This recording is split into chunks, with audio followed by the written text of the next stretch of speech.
lot of conversations that are going to be happening, and it'd be great to have you join us today. It's a bit cloudy and sunny at the same time in the city today. Just ensure that you make the most of it, but don't forget to stay hydrated.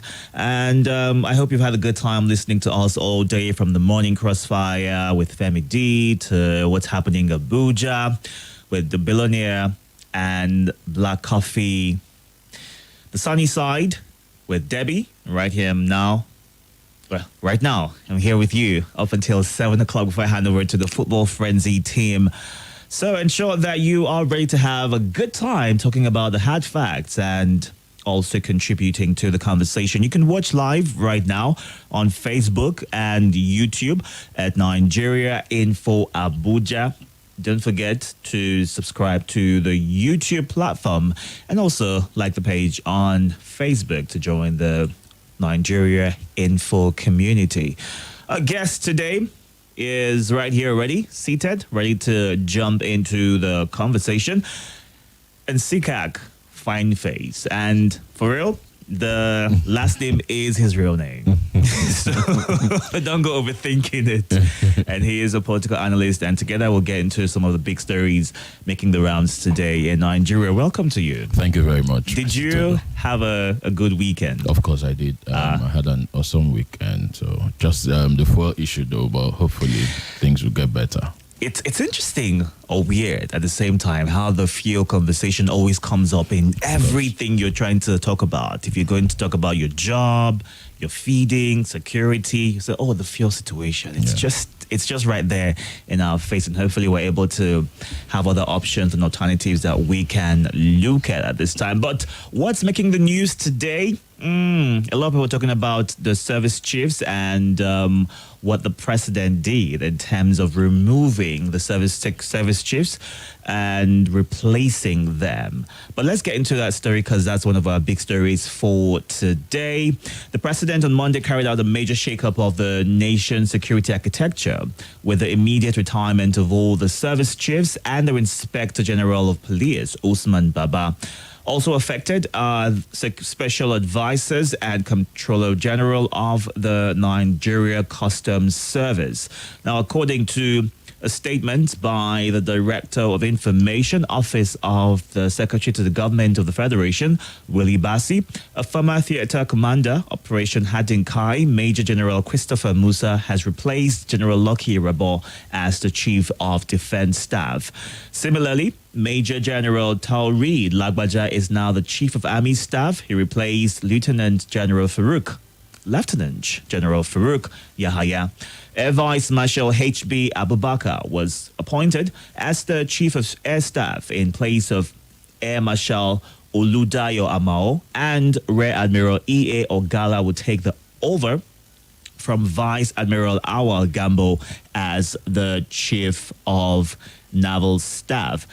Now, Buhari appointed Irabo Amao Gambo and the late Chief of Army Staff Ibrahim Atahiru on January 26th, 2021.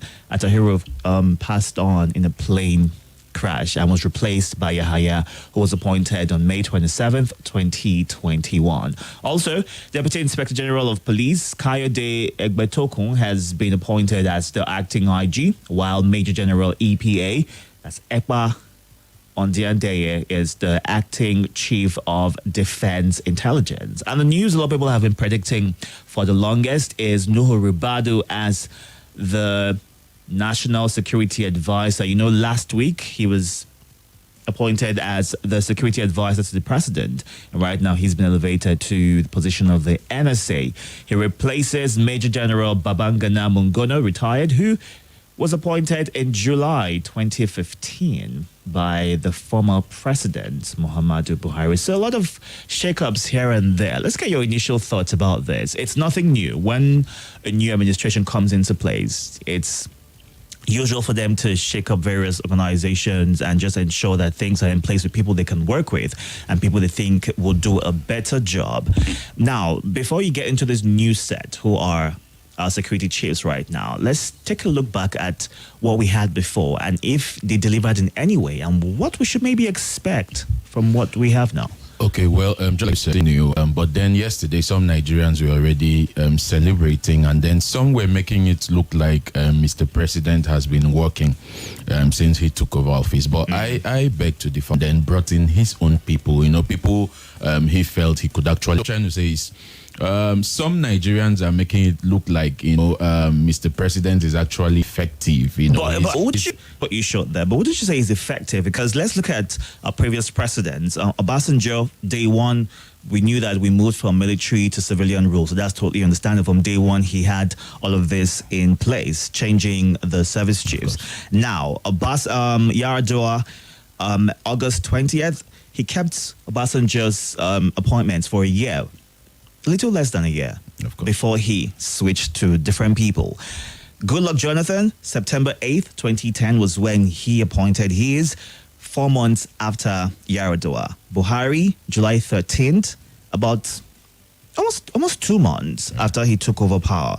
And we have the president right now. Well, the situation Tinubu, we find ourselves today, 3 weeks after he took over. The situation we find ourselves today, you can't compare it to maybe when Yaradua took over or when Goodluck took over, because the security condition then, the security situation then wasn't as complex as it is now. I mean, you have Nigerians being killed every day. We have issues of insecurity, bandits, running over some cities and all that. So we need to fix our security. It's one of the most important issues we need to look into. So yes, I commend Mr. President for not maybe waiting for 6 months like we had the other time in 2015. It took a whole long time. That was with the ministers. Yes, I commend him for that as well. But then, I mean, it's a normal thing to come in and sack the service chiefs and then bring in people you feel would represent your mindset. Remember, every president who comes in has something he intends to achieve.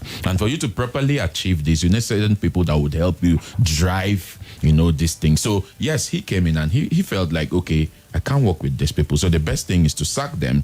It doesn't mean they weren't effective, but then you need to work with people you are comfortable with. But like you also asked, the previous service chiefs, I would say they tried their best. But some Nigerians would say their best wasn't good enough because we call them service chiefs. Their major duty is to ensure that, to ensure the safety of our nation. But then you've seen the issues we've had for the past 8 years, So yes, I've been one of those who've been vocal about commending the military, because the war against insurgency, against terrorism and banditry is not just an easy war. I mean, you see soldiers having to spend hours in the forest trying to, take on bandits and all that. They've done their best.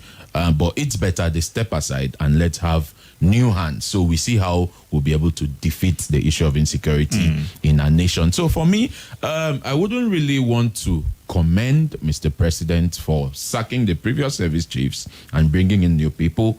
It's a normal trend, but I want to commend him for it took him only 3 weeks. Somehow it shows that probably he means business. Probably he wants to bring an end to the issue of insecurity. I mean, look at Plateau State recently.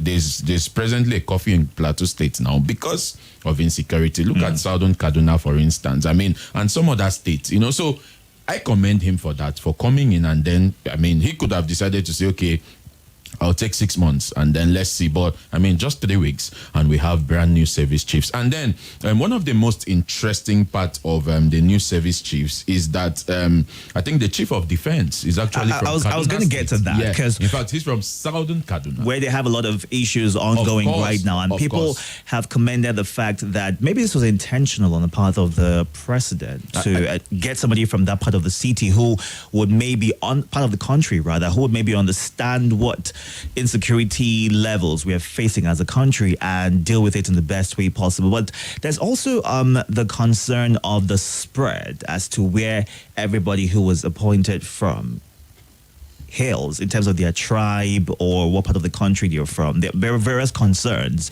But if you look, without looking at their names, if you do a quick research, you can easily find out that there's a spread. I think there's a proper There's an spread. even spread of Yes, this. there's a proper spread because the chief of naval staff is from the southeast He's from Enugu State as well. The air chief is from the Northwest. That's from Kano State. The chief of defense is actually from the Northwest. That's Kaduna.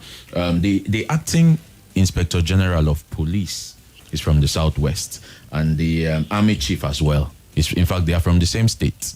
That's where some Nigerians have been asking a few questions and all that, But then there's also someone from the South. I think chief of defense. He's from Cross River State. So I think it's commendable. I really want to give it to President Bola Ahmed Tinubu, for ensuring that there's a spread. I mean, Ribadu is actually from Adamawa State. That's from the Northeast as well. So I want to commend him for that.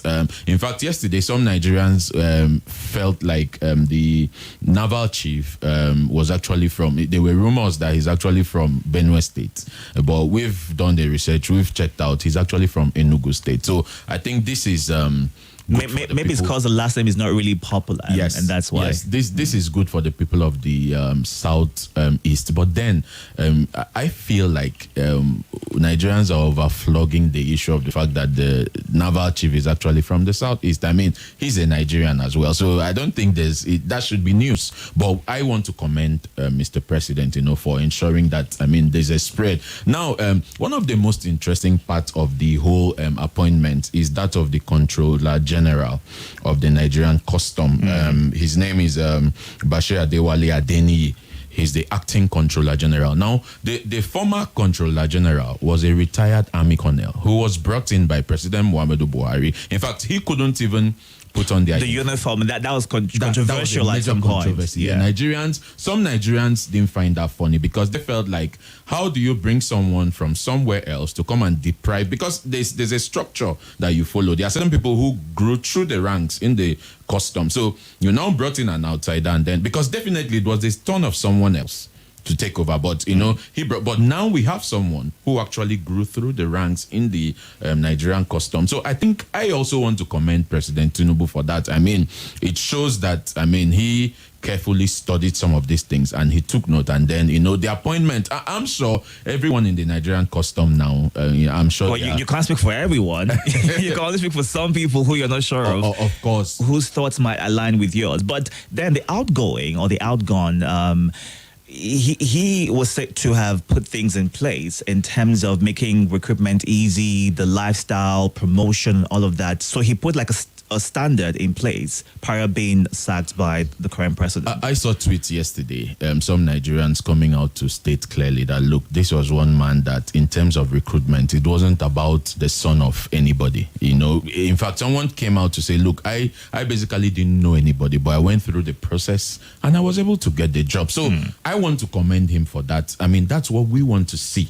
That's what we want to see in Nigeria, where the son of a nobody can get in anywhere. Because half the time when you apply for a job in a government parastatal, the worry is you have to know somebody who works there, or you just apply because, let's just try it and see if it works out. So it's important that you have that, what's the word I'm looking for? Trust in the system wherein you apply for something, and because you're a right fit for that role, you would definitely get a call back to come defend or get interviewed and maybe possibly get into that position on that role. So I want to commend him for that. That's Colonel Ibrahim Ali. I want to commend, and I think the new acting Controller General should be able to toe that path. Let's have Nigerians should be able to have access. If you're saying, okay, we want to employ more people, it should be open for everyone. And then I also want to talk about the police chief as well. He's the former ADC to the former governor of Lagos State. That's the present president, Bola Ahmed Tinubu. So some Nigerians were actually saying, that it looks like the president is simply repaying him for loyalty. So certain people feel like it's not about competence, but it's about repaying him for loyalty. But then I've gone through, I've read through, his profile, and he studied mathematics from the University of Lagos. In fact, at the time, He was a lecturer in, I think, Yaba College of Education. So, I mean, this is a man that I think he's someone who's sold out to education. I mean, at the time, he also studied something about engineering from Delta State University. He joined the Nigerian police in 1990, and then he's got a master's degree in the engineering course. Of course. So if you look at his CV, I mean, it shows a man who actually has focus, he has direction, and but then there's a whole lot.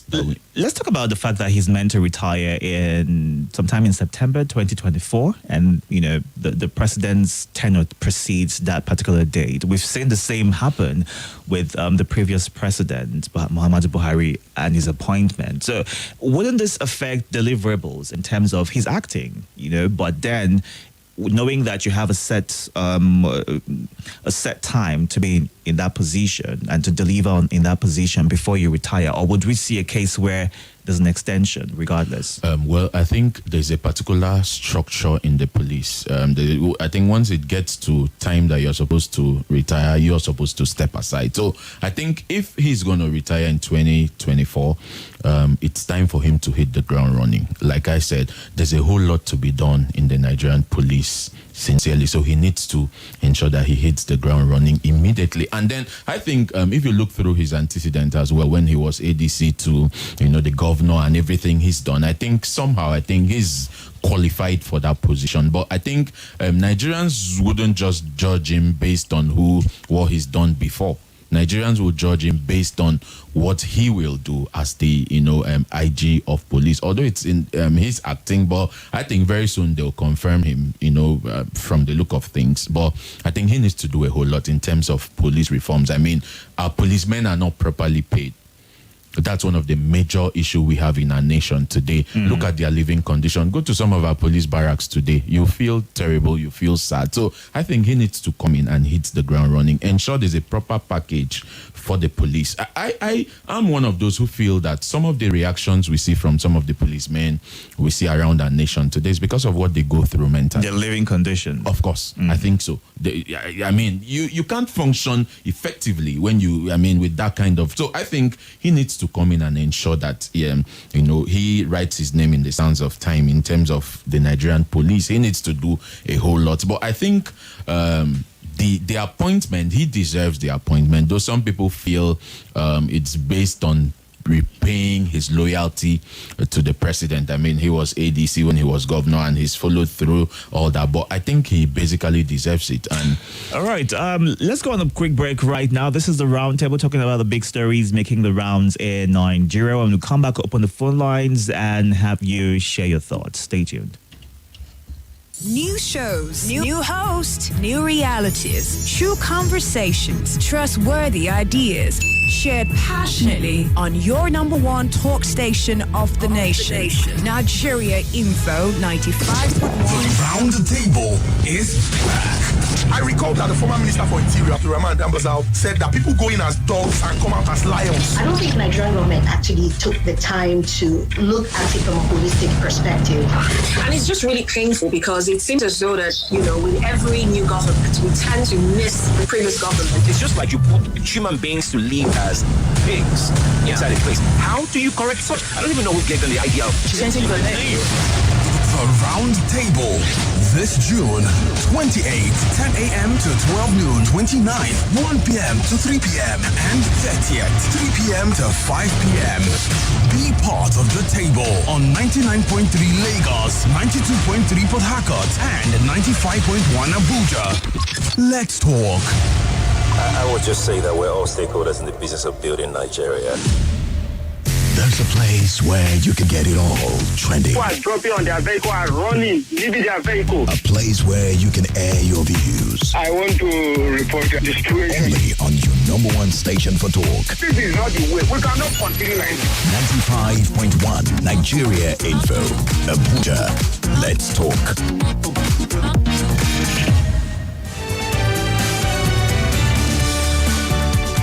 All right, thank you for staying tuned. 3:26 p.m. right here on Nigeria Info 95.1. This is the Roundtable, and we're talking about the new appointment by the president and, of course, relieving the service chiefs of their duties and appointing new people to that position. We're left talking about the acting IG of police, Egbetokun, and he was a CSO.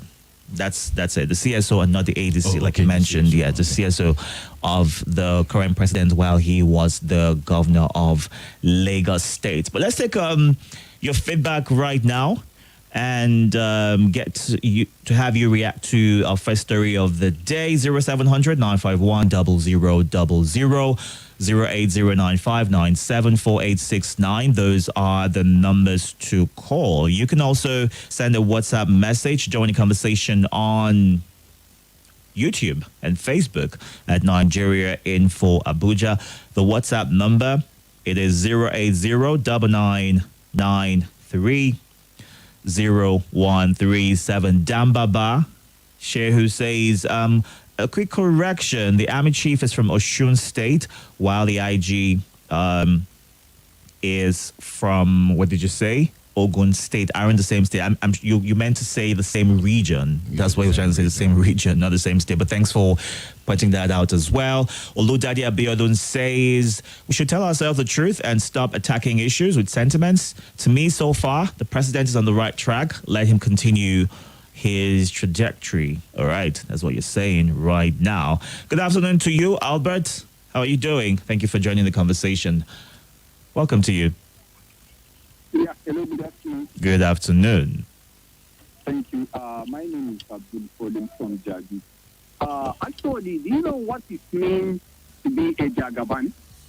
To be a leader in front, to lead the people. These are the title of Mr. President, which is in the right channel, doing the right thing we expect him to do. That is the reason why they call him the Jagaban. And I'm very happy in a democratic dispensation to see hand over to another civilian, not an ex-military man. That is the reason why Mr. President is putting things in order. All right. Keeping the ground running. I'm very kudos to Mr. President. We expect more from him. May God help him and guide him to the right channel. This is my own take. All right, Alfred. You are doing it very well. Thank you very much. Welcome to you.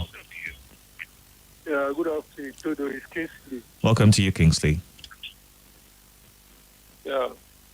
My take on this appointment, the appointment is not evenly spread because we have 6 geopolitical posts in Nigeria. Southwest has 2 in these service chiefs. Northwest has 2. Northeast has 1. Southeast has 1. And North Central is not captured. And this thing has happened in the number 1 to 6 position in Nigeria. None went to North Central. I'm Igbo man. I'm from Southeast.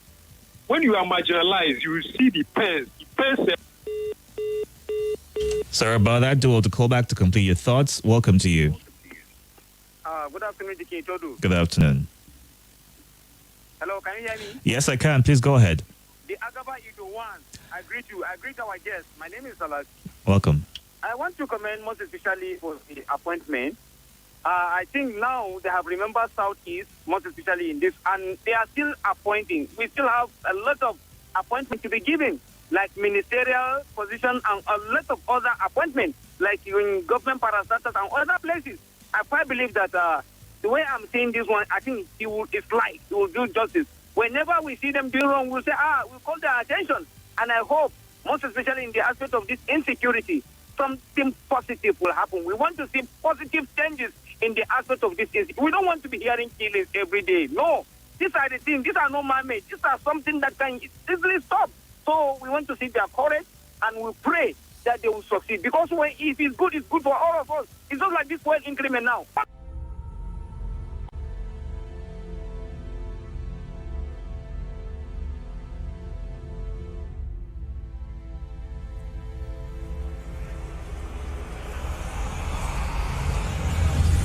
This is Nigeria Info. Nigeria Info.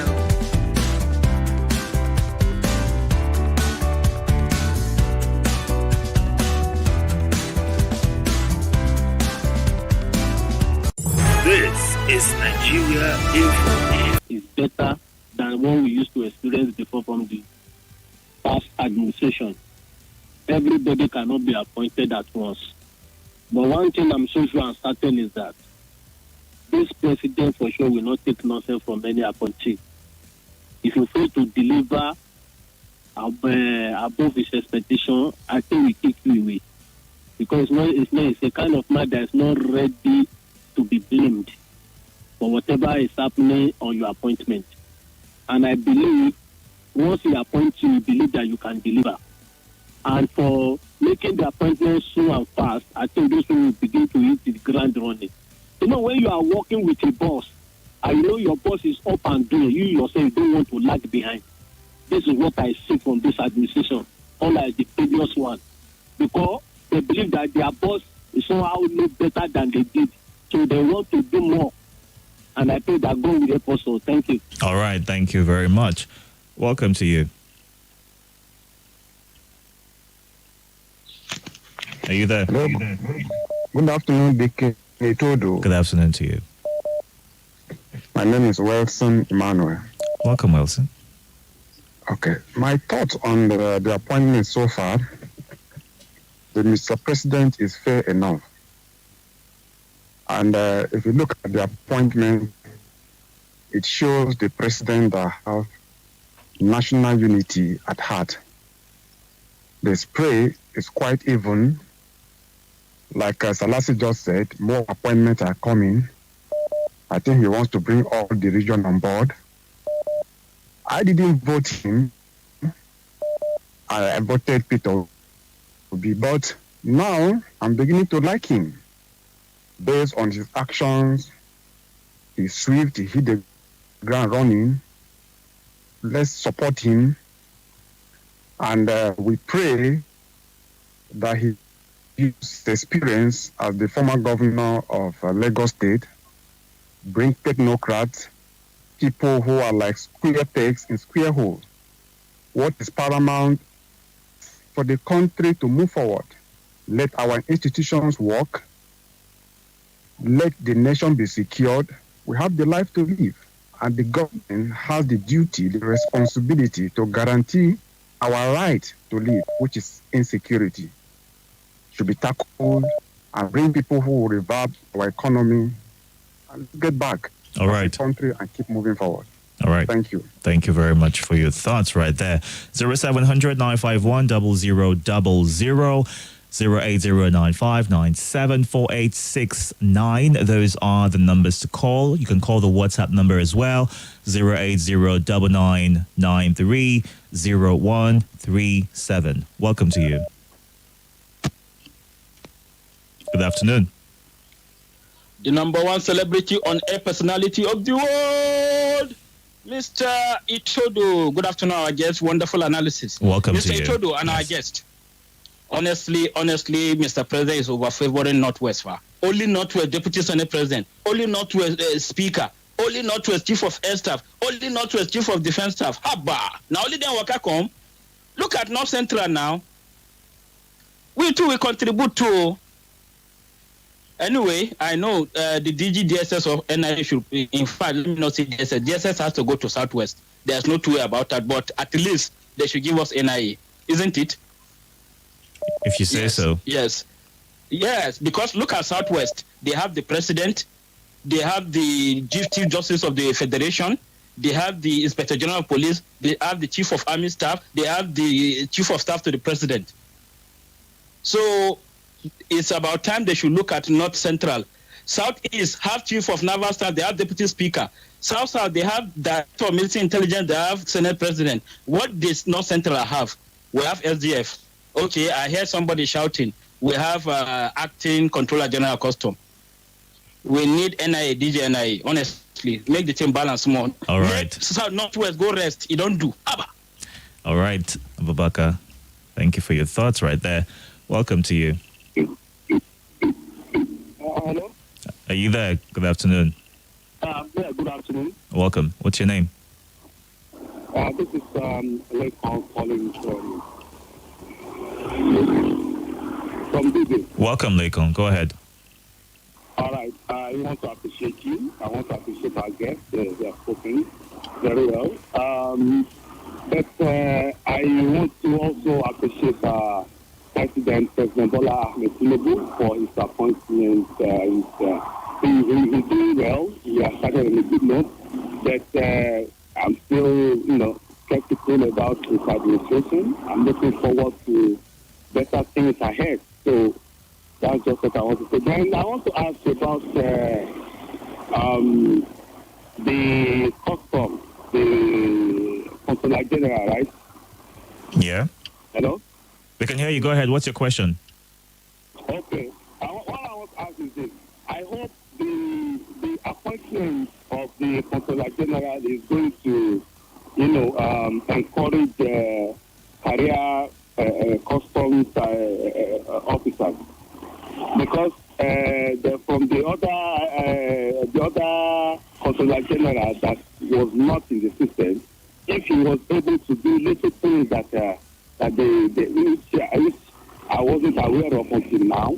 When you are in office, sometimes you don't get good things about you until you leave the office. This is the first time hearing that the recruitment during his time was fair, which is a good thing. I just hope that the one that is there now will do better. All right. Then custom officers will, be looking forward to the day they will be heading the place too, which is very important because it's pushing them. So that's just my contribution. Thank you so much. All right, Leko, thank you for sharing your thoughts. Sukak, let's have you speak on the North Central being left out somewhat. That's been in the conversation. And let's have you react to that, because a couple of people mentioned that as well, that they feel left out in the equation. I kind of feel their pains, but like one of the callers said, more appointments will be coming in the coming days. So I think we should just keep our fingers crossed. But then I want to ask this question back to some of these people. What if we do not have people from that particular region, or from a particular region, maybe that have risen to a particular level, let's say in the military or in the police, for instance? I'm just saying, that they've risen to a particular level that then they deserve an appointment. Because now for you to be appointed, let's say like the chief of naval staff, you must have risen to a certain level. So what if we do not have people? There are qualified people from every part of the country across board. That's what people will tell you, right? So if you had to give that thought, you get disagreements. Of course, I know certain people would argue this as well, because we've also seen certain people being promoted and then appointed. So I understand with people, but then I think in the coming days, we'll get to see more appointments coming in. I know certain Nigerians want someone from their maybe region or from their state. It makes it more relatable. Of course, I think. Of course. But then I think we should just calm down. In the coming days, we'll see more of these kind of appointments. And who knows, you may just get people from the North Central occupying 4 to 5, 6 positions. And then some other people will also begin to ask questions. Why is it, just like one of the caller asked, okay, why is it, so I think we should just keep our fingers crossed. Now, while we've gone on to applaud the appointments, for the most part of it, what do you think could have been done differently? In terms of the appointment? Yes. What do you think in your own books could have been done differently? Well, I don't think there's basically something different that should have been done. The people appointed must have been tested and trusted. They must have gone through. Look at their CV, for instance. Look at Ribadu, for instance.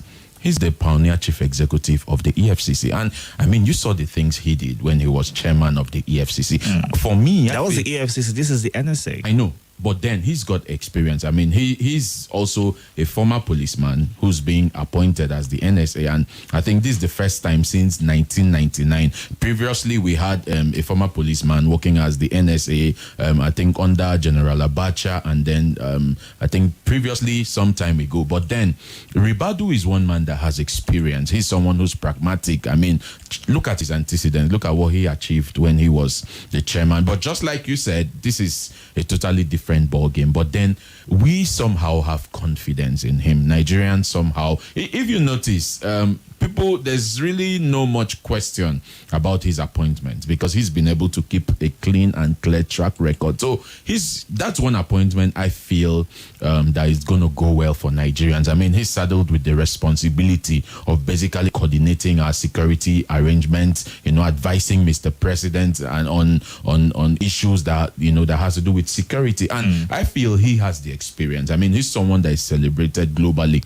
I mean, when he was chairman of EFCC, he was appointed into the African Union board as one of the advisors. So you can imagine he got some international recognition and awards and all that. So for me, Ribadu stands, I feel he deserves that position. I know some people could feel like he doesn't have that military experience, but I mean, he's a former police chief. So if you put everything he's done, his track record and all that, I think he's going to do a perfect job. All right, let's take a few messages right now before we move on to our next story of the day. Hello to you, Talkby. How's your Tuesday going? And this one says, seriously, you're back the good old... Okay, reacting to the song played before we go on the show. Thank you for your thoughts right there, G-Day. And Geronimo from Duse Alaji says, major shake-up like the ones currently done by the president should be encouraged due to the idea that static position of power corrupts, especially in the affairs of security. Operational security is a major factor for effective security, and if it's compromised constantly, results will always lag behind. I think intelligence should be kept till the 11th hour before troops and policemen be told what they are about to do. With that, they will be more effective and we'll see results. And Ichiro says, greetings to Fine Face, the man with the golden voice. You have a new tag. Welcome to the family. Thanks, all right. Good afternoon. Mr. President is actually working. I really commend him. Oludade Abiodun right there.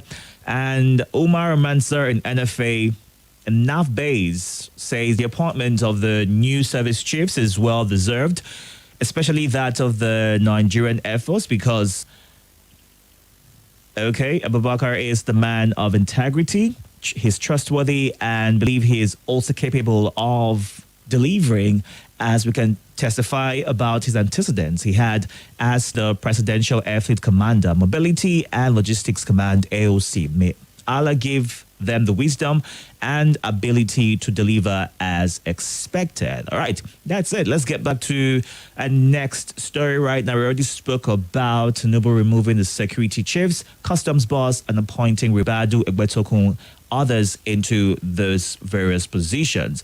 And we'll get into a quick update about the meeting from yesterday between Labour and the federal government, as they have set 8 weeks being the deadline to conclude dialogue. Yeah. So organized Labour and the federal government yesterday agreed on the 8-week deadline to trash out all contentious issues and implement the resolutions arising from the demands of Labour. Now, recall that immediately after President Bola Tinubu announced the removal of the fuel subsidy on May 29th, organized Labour threatened to go on strike, alleging that the government did not put in place measures to cushion the effect of the subsidy removal. Now, to avert the strike, the federal government quickly convened a meeting with Labour where demands that will serve as palliatives were made, and both parties, agreed to meet again on June 19th, which was yesterday. Now, at the meeting, the federal government and the leadership of the Nigeria Labour Congress, NLC, and the Trade Union Congress, TUC, agreed that all the issues and demands raised should be concluded within 8 weeks. The two parties also set up a presidential steering committee to serve as a clearinghouse in coordinating the technical subcommittees on different items raised.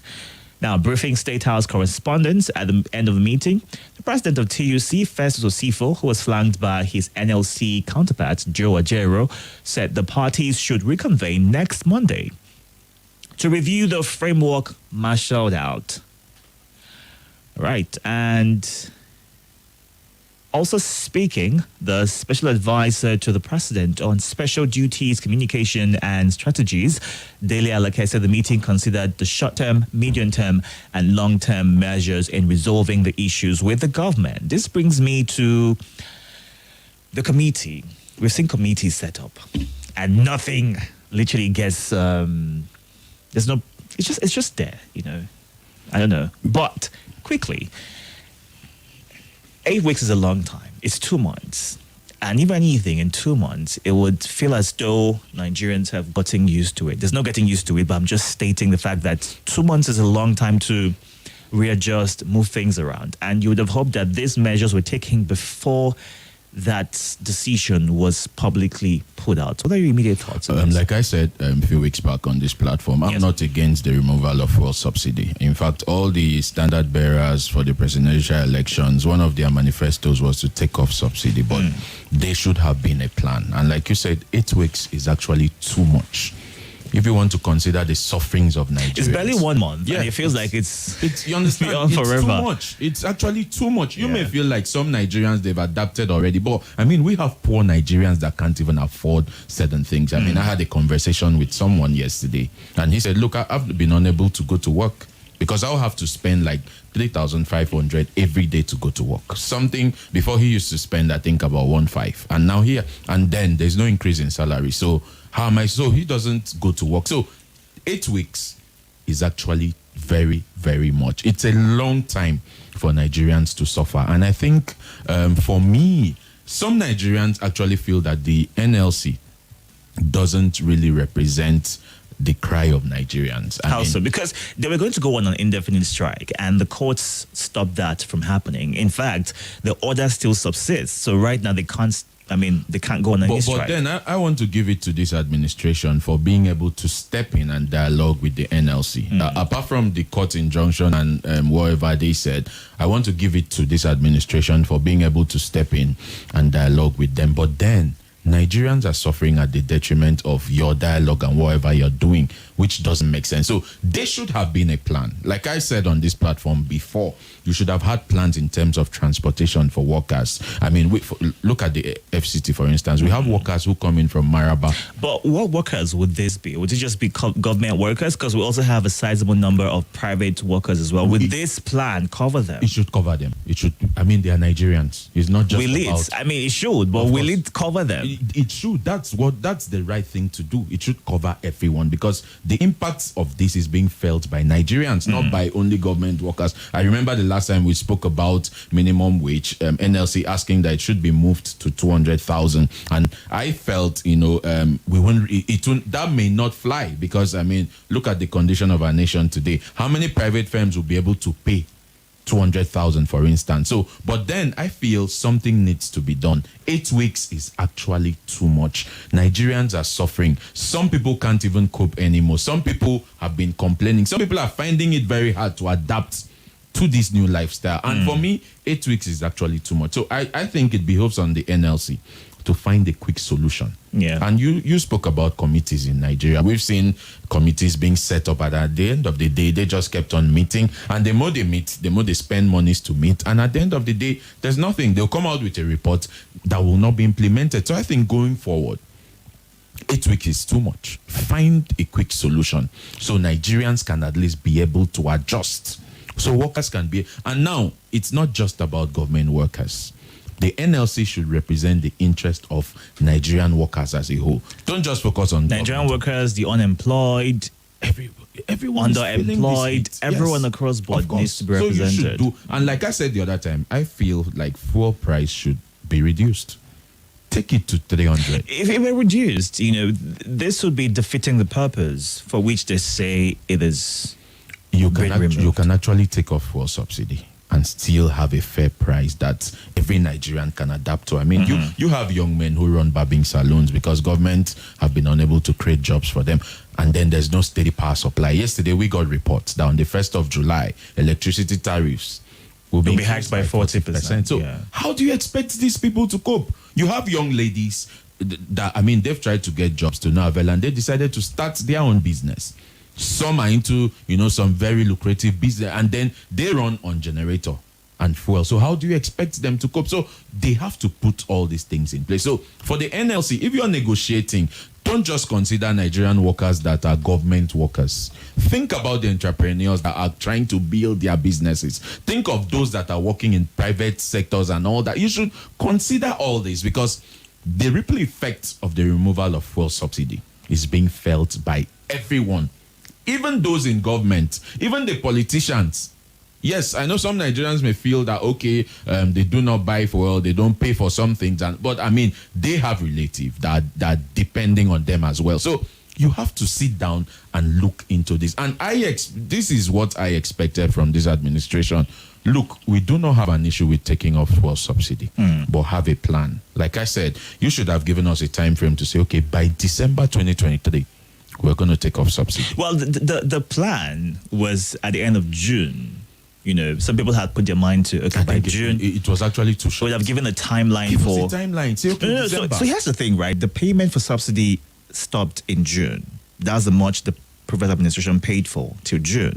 So people believed they had till June, wherein once this administration comes into place, they have a few weeks to put things in place. If they're going to extend or hold on to that date, it would give enough room for planning and subsidy palliatives in place as well for people to be able to handle whatever the effects are. Of subsidy palliatives, I don't, because I mean, you say you want to borrow maybe $800 million and it's available share to Nigerians. So how much are you going to share? Let's say 2,000 naira. What would they do with such? Well, for 10 million households, it'll cap at about 5,000. So what can 5,000 do today? It can't even buy fuel for your generator. That fuel won't carry that gen for the whole day. So let's say someone running a barbing salon, how is it going to cope? So they should put policies in place that would further, create a balance. Okay, you've taken off subsidy, perfect, but there should be certain policies in place. Like I talked about free transportation. I mean, just picture free transportation. Right. Let me hold you there and take a few calls before we go on this break and take the news at 4 p.m.